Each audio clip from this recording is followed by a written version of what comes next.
sa opening ni Cinemalaya, parang hindi siya masyado na magandaan. Oo nga, at saka hindi siya well organized, di ba? Tapos parang nagsisiksikan lahat ng tao dun sa maliit na place kung saan sila natuto. Lalo na nung sa may magpupunta palabas ng movie. Grabe, sobrang gulo nun, di ba? Ang dami talagang tao, tapos parang yung iba hindi na nakanood kasi hindi kinaya ata nung available theater.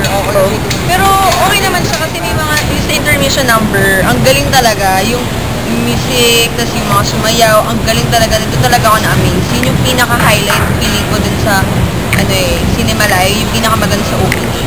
Yun nga pati yung mga binigay na speech ng mga bigating tao, katulad ni Director Doris Guillen. Yung mga major directors, parang sino mag-aakala na si Joel ang mag-direct ng isang indie film. Yung parang ang taas naman ang level niya para bumaba dun sa indie film. Ako napanood ko ang Sigwa by Joel Lamangan. It's composed of big artists.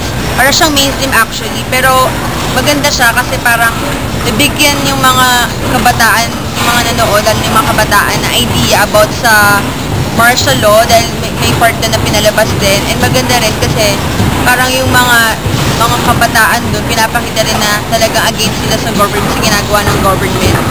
Kaso, may parang bitin lang talaga yung ending.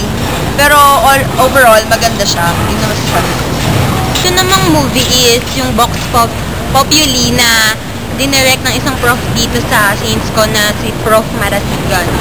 It talks about the realities about campaigning na pinapakita yung strategies and yung mga promises na ginagawa ng mga gustong manalo sa election. Hindi siya katulad ng ibang movie na kapag pinanood mo, maiintindihan mo agad. Meron siyang mga symbols na kailangan nating intindihin para malaman natin kung ano yung talagang nangyayari dun sa story o malaman natin yung kinalabasan ng mga ginawa nilang campaign sa elections. Yung fashion ni Mario O'Hara.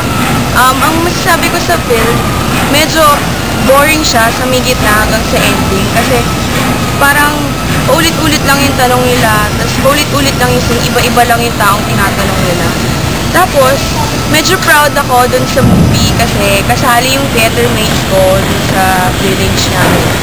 Tapos, parang na-feature pa yung play namin na yung Moro Moro. So, yun, proud ako dahil pinakita yun.